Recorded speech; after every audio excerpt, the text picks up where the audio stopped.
C'était une finale pleine d'émotions. Il y a eu des larmes, mais aussi de la joie. 51 matchs, 108 buts, 24 équipes au départ. Et au final, 2 candidats au titre et puis un vainqueur à cet Euro 2016. Un mois de compétition qui a tenu toutes ses promesses. Bonjour et bienvenue sur Football Planet sur Africa News. Je suis Juliette Bawa. Évidemment, la victoire historique du Portugal aux dépens de la France occupe les grands titres de l'actualité. Nous en parlerons dans cette émission. Nous nous intéresserons aussi aux compétitions qui se sont déroulées et qui se déroulent actuellement sur tout le continent. Nous débutons avec la Ligue des champions de la CAF qui est en phase de groupe. Il y a eu beaucoup d'actions ces dernières semaines. Nous avons les combinaisons des prochains matchs.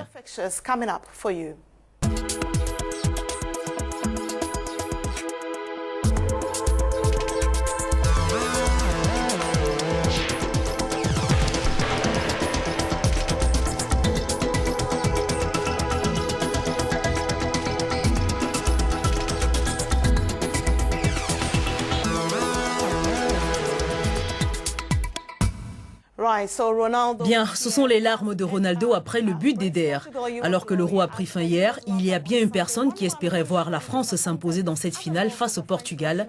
C'est l'ancien capitaine des Bleus, Marcel Desailly, qui a remporté le trophée en 2000. Il a accepté de nous rejoindre pour décrypter cette finale avec nous. Marcel, merci. Pouvez-vous décrypter cette défaite de la France difficile à accepter ? Oui, nous avons souhaité qu'ils écrivent l'histoire. La compétition étant à domicile, j'attendais une victoire française. Surtout après le succès face aux champions du monde allemand en demi-finale. On ne s'attendait pas du tout à une défaite en finale contre le Portugal. Vous savez que si vous ne marquez pas de but, vous ne pouvez pas gagner. Les poteaux et les occasions manquées ne comptent pas. Si vous ne marquez pas, alors vous n'êtes pas efficace. Nous avons essayé avec Griezmann, Sissoko et Giroud, mais ça n'a pas suffi. C'était un manque de réalisme face au but. Mais alors, comment expliquer cet échec? Aurait-il pu mieux faire? Ou est-ce qu'ils sont tombés sur une bien meilleure équipe? Ils n'ont pas mieux joué, mais lors des prolongations, ils ont eu ce coup franc qui a touché la barre. Mais je pense que dès le début du match, on pouvait voir clairement que la France était supérieure au Portugal.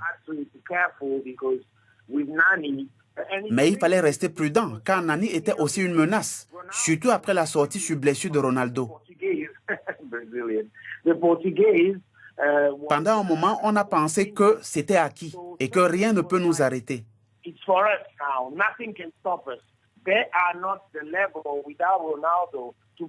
Quand Ronaldo est sorti, on a cru que le Portugal n'allait pas tenir tête à la France et sa pléiade de joueurs talentueux.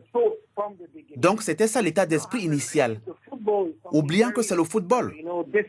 Et les choses peuvent se compliquer, car si vous ne maintenez pas votre effort, vous perdez. Certains ont comparé cette génération à celle des joueurs français tels que Zidane ou Henry.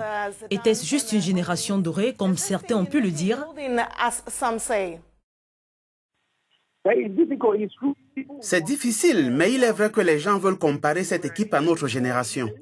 On était un peu au-dessus, mais si vous retirez Zidane de notre génération, vous verrez que cette génération est meilleure que la nôtre. Mais on avait ce leadership et l'expérience. Voilà toute la différence. Malheureusement, beaucoup ont pensé que seule la France est censée gagner le tournoi se jouant sur son sol. Et elle est passée tout près. Mais il leur a manqué quelque chose. La lecture du jeu, comment faire la différence. On appelle ça l'expérience, parce qu'il n'existe pas un autre terme approprié. L'expérience dans la lecture des ouvertures et des déplacements de l'adversaire et comment les exploiter pour faire la différence. Heureusement, cette équipe est prometteuse pour la Coupe du Monde en Russie dans 2 ans. Nous en sommes sûrs et certains, nous avons une bonne équipe pour la prochaine compétition. Marcel, merci pour votre disponibilité ici sur Football Planet. Jetons à présent un coup d'œil sur les différents vainqueurs de l'Euro.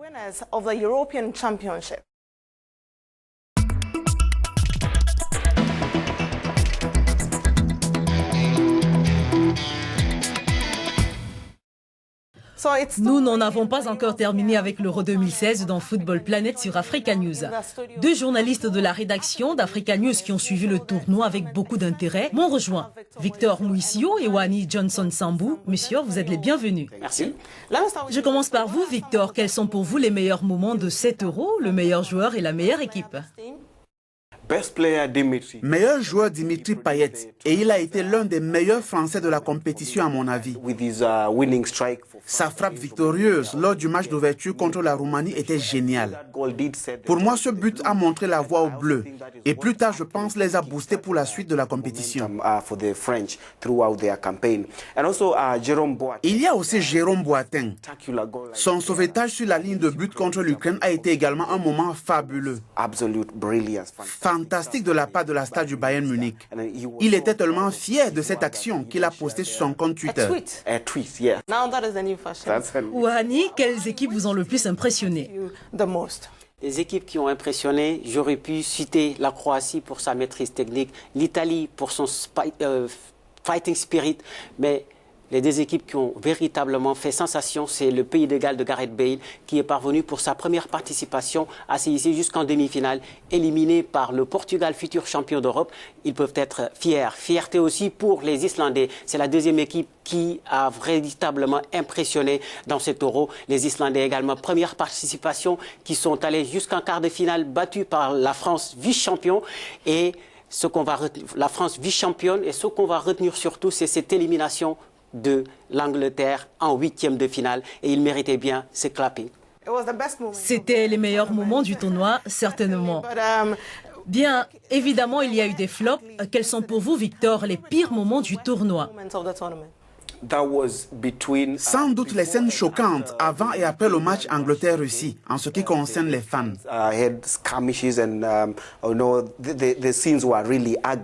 Pas surprenant que la performance de ces deux équipes soit en deçà des attentes également.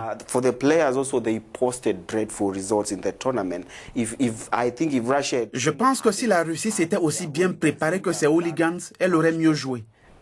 Qu'en pensez-vous, Wani? Effectivement, c'est véritablement le moment le plus malheureux de ce tournoi. Ces violences à Marseille, en marge du match entre l'Angleterre et la Russie. C'était vraiment le point noir de ce merveilleux Euro, plein de surprises. Mais j'ai été intéressé par des moments clés. Y a-t-il eu des moments spectaculaires au cours de ce tournoi? Oui, certainement. L'entraîneur allemand Joachim Löw semblait être la plus grosse attraction du jour en marge de la victoire 2-0 contre l'Ukraine. C'était lors de la première sortie de son équipe. Et puis, le parcours spectaculaire des Islandais, stoppé net par la France en quart de finale, mais ils demeurent tout de même les chouchous du public. L'équipe en elle-même et ses fans étaient des attractions. Mais le commentateur islandais Gudmundur Benediktsson leur a volé la vedette, grâce à son émotion après la victoire de son pays face à l'Angleterre au second tour. Je vous arrête tout de suite. Regardons la réaction de ce commentateur lors de la rencontre entre l'Islande et l'Angleterre.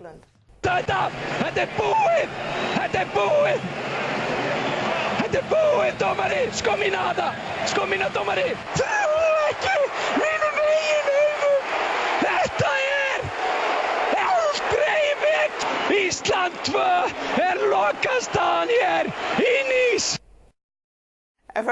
Voilà un commentateur plein d'énergie. S'il vient à en faire 3 similaires, Dieu sait à quel niveau il se retrouvera. Wahani, on a aussi vécu des choses intéressantes en dehors des pelouses. Votre coup de cœur? Effectivement, il y a eu beaucoup de moments marquants dans cet Euro, mais on a choisi juste 3.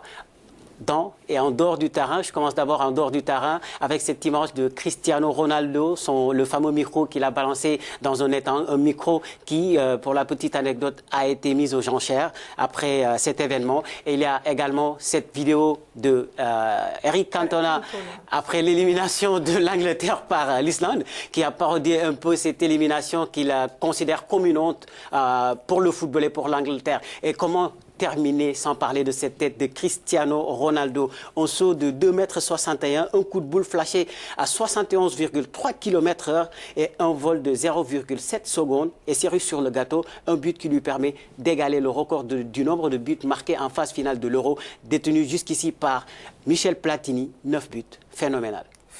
Phénoménal là-bas pour Cristiano Ronaldo. Il y a toujours l'opportunité pour vous d'intervenir dans cette émission à partir de nos adresses sur les réseaux sociaux, #FootballPlanet.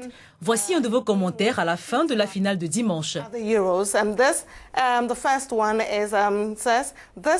Voici la preuve qu'il ne s'agit pas seulement de bien commencer son tournoi, mais surtout de savoir comment le finir. #Cristiano Ronaldo, finale de l'Euro 2016. Merci à tous pour vos contributions sur nos réseaux sociaux ici sur Football Planet. Ce fut un plaisir de vous avoir de nouveau pour cet autre rendez-vous de Football Planet sur votre chaîne panafricaine. Merci d'avoir regardé. Nous vous quittons sur un de ces moments originaux de l'Euro. Le spectacle est offert par les Islandais. Mon nom est Juliette Bawa. Je vous retrouve la semaine prochaine dans ce même programme. Restez avec nous. Next week, stay on side. Pour tous les siens, pour tous les Portugais. Mesdames, messieurs, restez avec nous. Après la remise du trophée, on aura le live show ce soir. On verra la Tour Eiffel se rappeler des couleurs pour lesquelles vous avez voté. Ne bougez pas dans quelques instants. Le live show.